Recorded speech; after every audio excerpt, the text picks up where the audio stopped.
Hello friends, good morning. सभी को नमस्कार। मैं ओम प्रकाश सर, पूर्णिया बिहार से।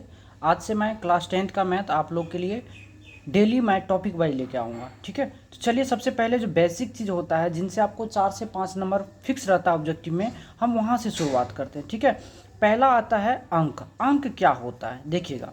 अंक क्या होता है तो किसी भी संख्या को निरूपित करने के लिए जिस संकेत का प्रयोग करते हैं उसे अंक कहते हैं। ठीक है, किसी भी संख्या को निरूपित करने के लिए जिस संकेत का प्रयोग करते हैं उसे अंक कहते हैं। उसके बाद एग्जाम्पल में अगर जाएं तो 0, 1, 2, 3, 4, 5, 6, 7 और 8, 9।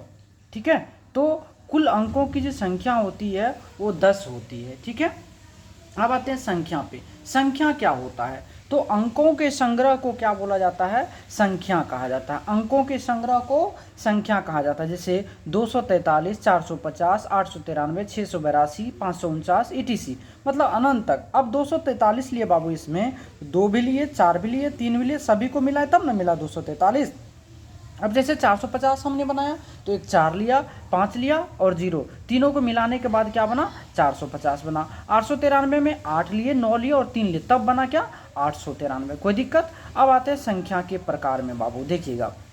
ठीक है, ये संख्या पहला जो आता है पूर्ण संख्या क्या होता है तो शून्य से प्रारंभ होने वाली संख्या को पूर्ण संख्या कहते हैं। क्या कहते हैं? शून्य से प्रारंभ होने वाली संख्या को पूर्ण संख्या कहते हैं। एग्जाम्पल में 0, 1, 2, 3, 4, 5 डॉट डॉट डॉट etc अनंत तक। पूर्ण संख्या क्या होती है? अनंत होती है। और पूर्ण संख्या कहाँ से प्रारंभ होती है? पूर्ण संख्या शून्य से प्रारंभ होती है। ठीक है, अब आते हैं प्राकृत संख्या। प्राकृत संख्या क्या होती है तो गिनती की संख्या को प्राकृत संख्या कहते हैं। एग्जाम्पल के तौर पे 1, 2, 3, 4, 5 डॉट डॉट डॉट अनंत तक, मतलब 1 से प्रारंभ होगी और अनंत तक जाएगी, वह क्या कहलाएगी? प्राकृत संख्या। और प्राकृत संख्या हमेशा 1 से प्रारंभ होती है। प्राकृत संख्या किससे प्रारंभ होती है? 1 से प्रारंभ होती है। सबसे बड़ा प्राकृत संख्या अगर पूछा जाए तो अनंत होती है। हम कह नहीं सकते हैं कि सबसे बड़ा प्राकृत संख्या कौन सी है। अब आते हैं सम संख्या पे। सम संख्या किसे कहेंगे तो वैसी संख्या जिसके इकाई अंक पर 0, 2, 4, 6 तथा 8 हो उसे सम संख्या कहते हैं। एग्जाम्पल पे जैसे 128 में क्या है? इकाई अंक पे 8 है। 124, 128, 136, 120, तो सभी के इकाई अंक पे क्या है? 0, 1, 2 0, 2, 4, 6 और 8 में से ही कोई एक अंक है। ठीक है, चलिए अब आते हैं विषम संख्या। विषम संख्या क्या होती है तो वैसी संख्या जिसके इकाई अंक पर 1, 3, 5, 7 तथा 9 हो उसे विषम संख्या कहते हैं। क्या बोलेंगे? वैसी संख्या जिसके इकाई अंक पर 1, 3, 5, 7 तथा 9 हो उसे विषम संख्या कहते हैं। ठीक है, एग्जाम्पल के तौर में जैसे 21 लिए तो इकाई अंक पे 1 आ गया, 33 लिए तो इकाई अंक पे 3 आ गया, 35 लिए तो 5 आया, 37 लिए 7 आया और 39 लिए तो 9 आया। कोई दिक्कत? तो जब भी रहेगा इकाई अंक पे 1, 3, 5, 7 तथा 9 में से ही कोई एक अंक रहेगा। अब आते हैं बात विषम संख्या।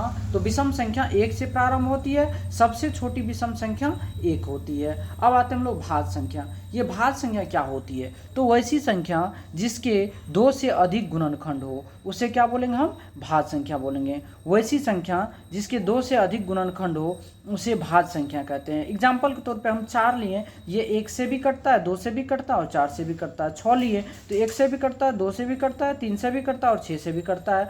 8 अगर लिए तो 1 से भी भाग लग जाएगा, 2 से भी लग जाएगा, 4 से भी लगेगा, 8 से भी। अर्थात कहने का अर्थ हुआ जो ऐसी संख्या जो 1 से तो विभाज्य होगी और स्वयं से भी हो लेकिन किन्हीं अन्य संख्या से भी विभाज्य होगी उसको हम लोग क्या बोलते हैं? भाज्य संख्या बोलते हैं। ठीक है, इनसे एक क्वेश्चन आता ही आता है। सबसे छोटी भाज्य संख्या की अगर मैं बात करूं तो 4 होती है। सबसे छोटी भाज्य संख्या क्या होती है? 4 होती है। अब आते हैं अभाज्य संख्या पे। तो भाज्य संख्या, सबसे छोटी भाज्य संख्या 4 होती है और भाज्य संख्या प्रारंभ होती है किससे? 4 से। तो भाज्य संख्या 4 से प्रारंभ होती है। अब आते हैं अभाज्य संख्या। अभाज्य संख्या क्या होता है तो अभाज्य संख्या वैसी संख्या जिसके केवल 2 गुणनखंड होते हैं उसे क्या बोलते हैं? अभाज्य संख्या। जैसे वैसी संख्या जो केवल 1 और स्वयं से विभाज्य हो उसको हम क्या बोलेंगे? अभाज्य संख्या। जैसे 2 है तो यह 1 से और 2 के सिवा किसी अन्य संख्या से विभाज्य नहीं होगी। 3 की मैं बात करूँ तो यह 1 और 3 से ही विभाज्य होगा।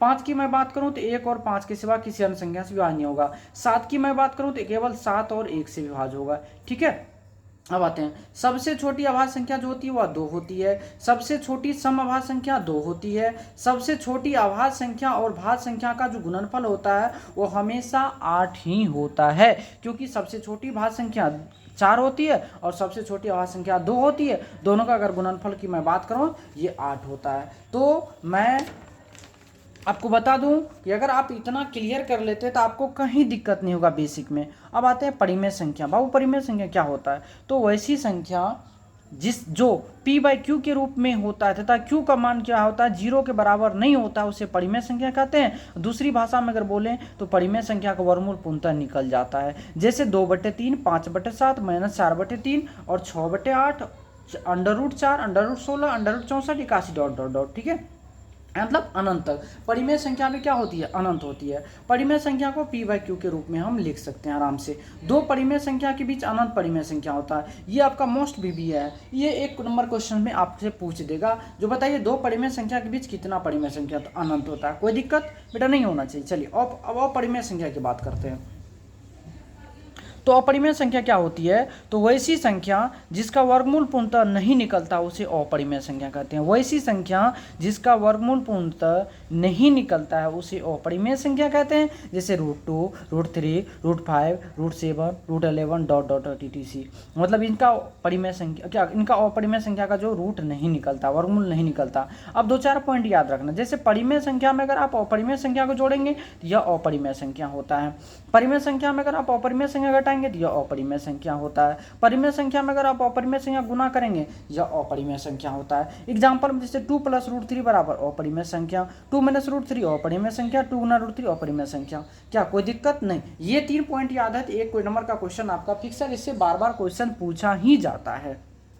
अब मैं बात करूं, आप तो इनसे भली भांति परिचित है। पाई क्या होता है? पाई एक अपरिमेय संख्या, आपसे पूछा जाएगा बताइए पाई कौन सी संख्या है, तो पाई एक अपरिमेय संख्या होती है। और पाई का मान बेटा हमेशा अपरिमेय संख्या है, ये चीज याद रखना। पाई का मान हमेशा अपरिमेय संख्या होता है, क्योंकि पाई का मान